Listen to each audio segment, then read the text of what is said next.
Soyez bénis et que les joies de Dieu reposent sur vous. Je prie au nom de Jésus que si vous avez des problèmes dans votre vie, que Dieu soit la solution. Et que si vous avez passé des moments de brisement, les moments de chagrin, si vous avez passé des moments de tourment, ma prière, le Dieu qui m'a appelé, qui vient toucher votre cœur et qui vous accorde la consolation. Je prie au nom de Jésus. S'il y a une liste de gens qui vont témoigner, que votre nom soit le prochain nom sur la liste, afin que vous puissiez témoigner. Je prie que là, vous avez été diminué, que Dieu vous élève. Vivez la grâce et vivez la joie du Très-Haut. Soyez bénis et que l'amour de Dieu soit avec vous. Nous avons dit l'année 2025, une année de matérialisation. Et j'ai dit quelque part, j'ai prêché, Dieu exauce toujours ses promesses. C'est pourquoi quand tu pries, il faut dire qu'il est écrit. Et n'oublie pas les promesses que Dieu t'a faites. Ils sont remplies dans la Bible, mais n'oublie pas aussi des promesses que Dieu t'a faites d'une manière particulière. Dieu t'a parlé, toi-même. Toi-même. Pas des idées que tu t'es faites, non. Parce qu'il y a des hommes qui se font des idées, Dieu a parlé. Non, ça sont des idées. Dieu parle. Tu as entendu Dieu parler. Il t'a parlé à travers la bouche d'un homme de Dieu. Dieu peut te parler même par un païen. Il peut te parler. Il parle tantôt d'une manière, tantôt d'une autre.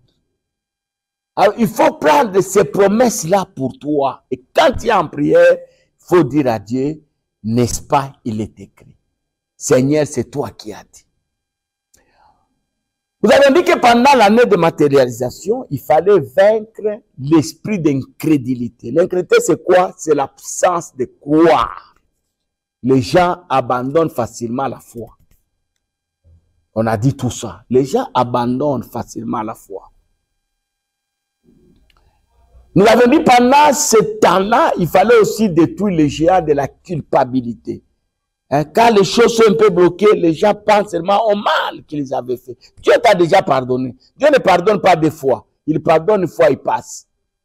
Je ne me souviendrai plus de leurs péchés. Moi, Dieu, je ne me rappellerai plus de leur iniquité. Ça, c'est la parole. Vous pouvez la retrouver dans les livres d'Hébreux.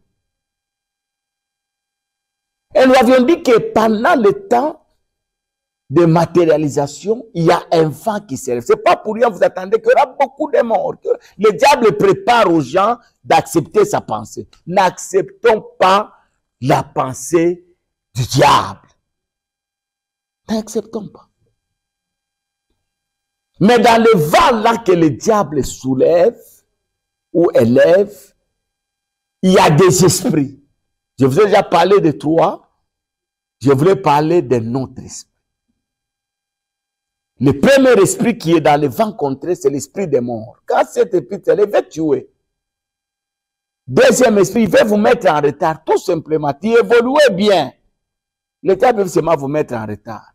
Tous les problèmes que nous avons dans nos couples, le diable veut nous retarder par rapport à un projet. Parce que quand il y a des problèmes entre mari et femme, vous allez encore accomplir quelque chose. Le temps de faire des choses, vous vous battez, vous vous détruisez pour rien.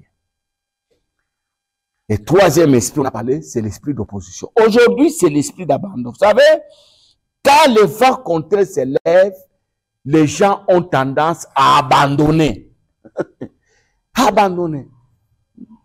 Abandonner. Il a ce même petit problème dans ce qu'il fait là. La décision à prendre, j'abandonne, je laisse. Bien aimé dans le Seigneur, il faut apprendre à lutter. Il faut apprendre à lutter. Un enfant de Dieu, c'est celui qui sait se battre. Quand vous abandonnez, quelqu'un d'autre viendra jouir de vos efforts. Tu as déjà beaucoup travaillé, pourquoi tu veux abandonner? Tu as déjà beaucoup donné de ta force. Tu t'es déjà beaucoup engagé dans cette affaire. Pourquoi tu veux laisser? Prenons un peu ce texte, Luc, chapitre 69, soit plutôt Luc verset 9 plutôt, le chapitre 9 plutôt, le verset 60. C'est Jésus qui parle. Jésus lui répondit, quiconque met la main à la charrue et regarde en arrière n'est pas propre au royaume de Dieu. Dans d'autres versions, on dit, tu n'es pas digne. Dans la vie, il ne faut jamais s'attacher à des gens qui ont la facilité d'abandonner. Les gens qui se fâchent vite. Les gens qui n'aiment pas de remarques. Il y a une catégorie de gens qui voudront seulement qu'on les acclame. Même là où il a échoué, qu'on acclame. Il y a des gens, même s'il ne fait rien, il n'acceptera jamais qu'on les remplace. Les figurants sont nombreux, partout ils sont là, vous allez les trouver partout. Il ne réussira jamais à réaliser une chose, il ne réussira jamais à coordonner une organisation, mais il voudra seulement occuper la première place. Et quand vous lui dites, là nous sentons que tu n'as pas trop de qualité pour réussir, on peut te mettre là-bas, il se fâche, il abandonne. Écoutez ici ce que Jésus dit, vous mettez la main à la charrue et vous regardez en arrière, vous abandonnez, vous n'êtes pas digne. Un chrétien n'abandonne pas. Un chrétien est animé par un esprit de persévérance. Le bon salaire est caché dans le terme persévérance. Maintenant, bien-aimés dans le Seigneur, quand l'opposition s'élève, quand les vents contraires s'élèvent, les gens ont tendance à faire quoi? Abandonner. C'est comme ça que beaucoup de gens ont abandonné les charges qu'on les a données. Non, moi on ne m'aime pas, je ne sais pas évoluer avec vous. Moi je pense que dans cette histoire-là, les gens se retirent trop. Ils se retirent trop. Bien-aimés dans le Seigneur, les gens, même quand vous donnez un point de vue que lui ne veut pas, que lui ne soutient pas, il abandonne. Il laisse pas. C'est un esprit. Tu ne grandiras jamais. Tu ne grandiras jamais. Et si tu abandonnes, tu ne mangeras jamais les fruits mûrs. J'aimerais dire à quelqu'un, quand le vent contraire s'élève, ne saute pas dans la barque. Ne saute pas. Ne dis, nous allons mourir ici, moi je me jette dans l'eau. Si tu te jettes dans l'eau, l'eau va t'emporter, tu vas mourir. Il faut résister. Il faut résister. Il faut résister. Les hommes grands, les hommes puissants, ce sont les gens qui ont été forts à résister. Parce que si David n'avait pas résisté, il n'allait pas renverser Goliath. Parce que déjà, sa présence dans les champs de bataille, ses frères n'avaient pas aimé. Il y a même son frère qui lui a dit, toi petit là, tu as toujours été comme ça, qui t'a envoyé ici? Bien aimé dans le Seigneur. Vous allez voir, même là où nous travaillons, parfois vous avez de belles idées, de bonnes choses à dire. Quelqu'un, quand vous demandez la parole, vous commencez, il veut casser tout. N'abandonne pas. Laisse-lui s'agiter. Tu vas récupérer la parole. Tu vas donner ton point de vue. Il y a même des personnes qui vont t'écouter. Il y a même des personnes qui diront, écoute-les d'abord. Hein? Il a quelque chose qui fait nous dire. N'abandonnez pas nos églises. C'est parce que dans l'église, il y a un membre. Hein? Ce n'est pas parce que dans l'église, il y a un membre qui ne t'apprécie pas que tu vas abandonner l'église. Tu vas partir. Ce n'est pas parce que le pasteur t'a fait une remarque, on a donné une prédication qui ne t'a pas plu, que tu dois abandonner, tu pars. Vous ne savez pas qu'il y a certaines bénédictions que vous aurez seulement là où vous êtes là. Même les pays ici, ne quittez pas parce que tout le monde est parti. Quittez les pays parce que Dieu vous a convaincu de partir. N'abandonnez pas votre pays. Bien-aimés dans le Seigneur. Pendant que les gens étaient en train de se battre pour aller à gauche, à droite, moi, une fois, j'étais dans un pays, j'ai rencontré quelqu'un qui a quitté le Congo qui m'a dit, papa, prie pour moi que je rentre au pays. Hein? Il dit, non, j'aime chez nous pas ici. Bien-aimé dans le Seigneur, j'aimerais dire à quelqu'un, et Dieu va nous aider, n'abandonne pas. L'abandon, c'est l'œuvre du diable qui nous empêche d'accéder dans nos bénédictions. N'abandonne pas. N'abandonne pas, ne te fâche pas. Reste stable dans tes convictions. Et quand le vent vient là, c'est abandonné. Vous savez, même voyager, j'ai dit ça à quelqu'un. Vous êtes dans l'avion là en train de voler, à un certain moment, ça devient compliqué quand on vous dit que nous sommes en train de traverser une zone de turbulence. Parfois, vous pouvez faire 20, 30 minutes, l'avion est en train de bouger comme ça. Et on vous dit par le commandant de bord que personne ne se tient debout. Allez, serrez vos ceintures. Quand vous atterrissez, demain, on vous dit qu'il y a encore voyage. Tu vas dire, ne partirez pas. Surtout si avant le vol, on vous dit l'avion qui quittait Singapour pour tel endroit a connu un crash. On vous dit qu'il y a eu crash aux États-Unis, il y a eu collision de deux avions. Il y a une compagnie française qui a connu des problèmes. Et vous voyagez avec votre compagnie, là, vous connaissez comment ça s'appelle.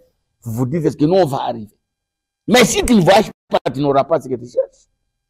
Si tu ne voyages pas, quelqu'un m'a posé la question, c'est comme ça, le voyage, c'est plus que ça. C'est plus que ça. Celui qui veut aller au bout, il résiste, il n'abandonne pas. Ne descend pas en cours de route. Au ciel, il n'y a pas des arrêts où on va dire au pilote, arrête-toi d'abord que les gens se reposent. Non! Vous êtes obligés, malgré le vent que vous rencontrez dans les airs, là, vous êtes obligés d'y aller jusqu'à arriver. Et Dieu ne va pas vous abandonner. C'est ça la vie de la foi. N'abandonne pas, n'arrête pas. C'est vrai, tout le monde ne t'acclamera pas. C'est vrai, tout le monde ne t'aimera pas. C'est vrai, tout le monde ne t'appréciera pas. C'est vrai, tout le monde ne parlera pas en bien de toi. Mais ce que tu dois savoir, toi, tu es porteur d'une promesse. Et l'année 2025, la promesse que tu portes là doit se matérialiser. Et pour que cette promesse se matérialise, tu es obligé de ne pas abandonner. N'abandonne pas. Ah, je ne saurais plus. Ça devient trop. Chaque jour, c'est seulement moi. Je laisse. Et vous savez ce qui se passe? Quand Dieu trouve que tu es un monsieur ou une femme qui abandonne trop, Dieu te remplace avec quelqu'un. Quand tu parles là, tu observes que la personne qui t'a remplacé là commence à évoluer. Et tu commences à expliquer ça. Tu vois là, c'est moi qui étais là-bas, mais tu avais abandonné.